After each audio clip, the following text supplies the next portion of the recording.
បាទជំរាបសួរបងនេះជាវីដេអូនៃការចងកញ្ចប់ Combo Sale សម្រាប់លក់ចេញអញ្ចឹងណាបងបាទអញ្ចឹងបើសិនជាក្នុងហាងរបស់បងមានមួយកញ្ចប់$50 $20 $30 ដែលបងចងហើយលក់ក្នុង system របស់យើងបងបាទអញ្ចឹងសម្រាប់ការធ្វើ Combo Sale នៅក្នុង system របស់យើងគឺមានពីរជំហានអញ្ចឹងជំហានទី1បងត្រូវទៅបង្កើតកញ្ចប់ Combo Sale របស់យើងក្នុង Item Master Data សិនបងអញ្ចឹងដើម្បីបងអាចលក់ Combo Sale នឹងបានអញ្ចឹងទី1បងត្រូវបង្កើត Item Master Data អញ្ចឹងនេះខ្ញុំមកបង្កើតក្នុង Inventory Master Data ហើយ Item Master Data បងអញ្ចឹងកញ្ចប់ Combo Sale របស់យើងក៏បង្កើតស្ទៀងទៅនឹង Item ឬក៏មុខម្ហូបរបស់យើងផ្សេងៗដែរបងអញ្ចឹងបងយកពាក្យ Create មកបាទអញ្ចឹងអានេះដូចជាការបង្កើត Item របស់យើងដែរអញ្ចឹងទី1យើងដាក់ទៅលើលេខកូដបាទលេខកូដសម្គាល់របស់ Combo Sale របស់យើងហើយនេះជាឈ្មោះ Combo Sale របស់យើងអញ្ចឹងខ្ញុំដាក់ថាset $100 បាទអញ្ចឹងមានថាកញ្ចប់$100អញ្ចឹងយើងបង្កើតនេះគឺបង្កើតកញ្ចប់ដែលយើងសម្រាប់លក់ចេញហ្នឹងបងបាទកញ្ចប់$100ហ្នឹងបាទអញ្ចឹងខ្ញុំយកពីដាក់ឈ្មោះទី2មកបាទតែនេះដូចនេះដែរបងរើសយក unit ហើយបងរើសក្រុមអញ្ចឹងសម្រាប់ក្រុមនេះបងអាចបង្កើតក្រុម Combo Sale មួយសម្រាប់ខ្លួនឯងក៏បានសម្រាប់sale combo របស់យើងនឹងមួយក៏បានឬបងដាក់ចូល full string ក៏បានដែរបងអញ្ចឹងអានេះខ្ញុំដាក់ក្នុង Combo Sale ហ្នឹងមកបាទអាហ្នឹងជាក្រុមរបស់ខ្ញុំបងបាទអញ្ចឹងកន្លែងនេះបងរើសជា standard បងត្រូវរើសជា standard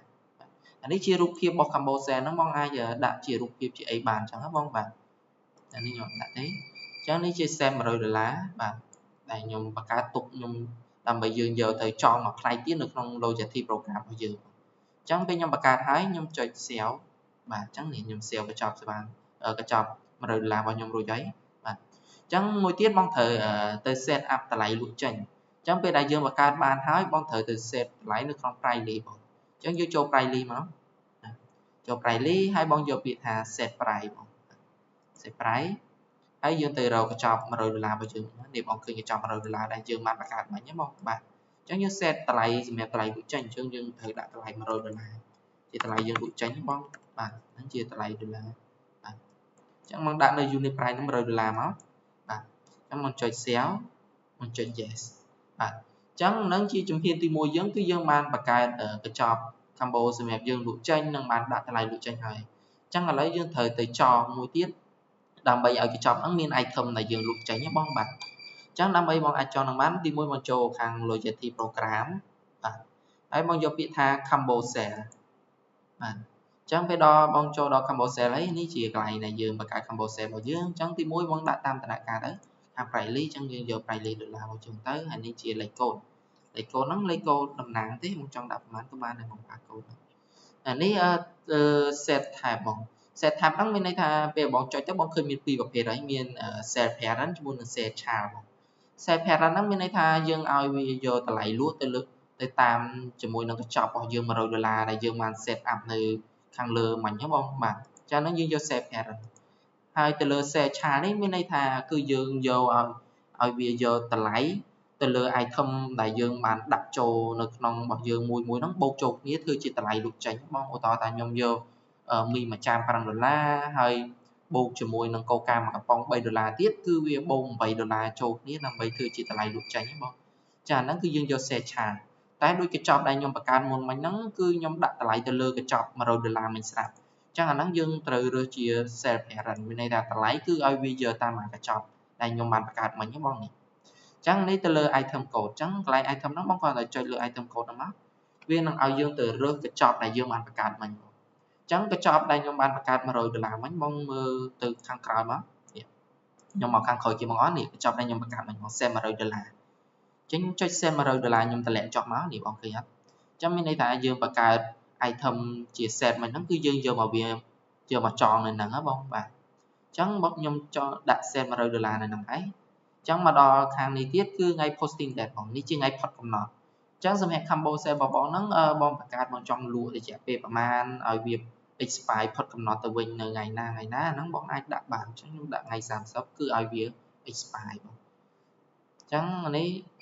ខ្ញុំចាប់ creative មកបងអញ្ចឹងពេលដែលយើងដាក់ប៉ុណ្ណឹងហើយនេះគឺឈ្មោះ item បងដល់វគ្គយើងរើស item កញ្ចប់របស់យើងចូលហើយថា set $100ហ្នឹងមានអីខ្លះអញ្ចឹងបងឈ្មោះ item មកបាទអញ្ចឹងនេះ item ដែលខ្ញុំមាននៅក្នុងហ្នឹង ចឹងឧទាហរណ៍ថាខ្ចប់$100ហ្នឹងខ្ញុំមាន modeling បាត់ទេបាទខ្ញុំមាន view straw ហើយប្រហិតជៀនបាទហើយខ្ញុំក៏មានថែម string ឲ្យគាត់ដែរឧទាហរណ៍ថាទៅលើ Coca នេះខ្ញុំចង់ថែម Coca ឲ្យគាត់ដែរនៅក្នុង set របស់ខ្ញុំហ្នឹងបងមាន item អីខ្លះបងរើសតម្លាក់ចូលមកបាទខ្ញុំរើសទៅមើល item ផ្សេងៗទៀតសិនដើម្បីខ្ញុំដាក់ចូលចឹងមកបាទ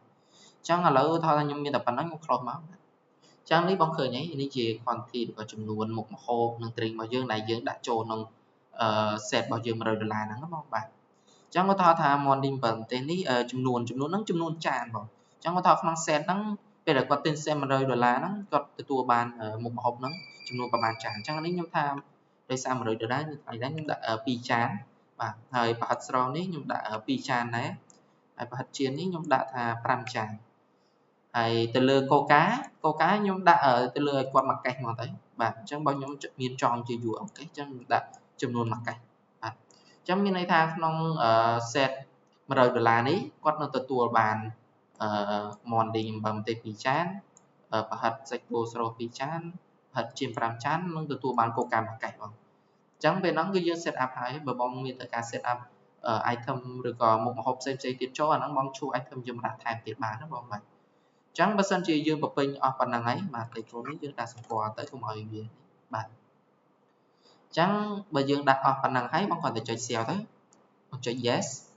បាទអញ្ចឹងពេលហ្នឹងមកឃើញ combo save ហើយបងអាចមើល list of combo save របស់បងបាននេះបងនៅខាងស្ដាំដៃនេះយើងមាន list របស់យើងអញ្ចឹងបងចង់មើល combo save របស់បងដែលបានចងឲ្យអញ្ចឹងបងនេះមកមើលបានបងនេះបាទមើលទៅបង scroll ទៅបងអាច edit អាចកែអីបានណាបងនេះអញ្ចឹងនឹងប៉ុណ្ណឹងគឺហើយបងបាទអញ្ចឹងសម្រាប់ការចង combo save របស់យើងគឺមានតែប៉ុណ្ណឹងបង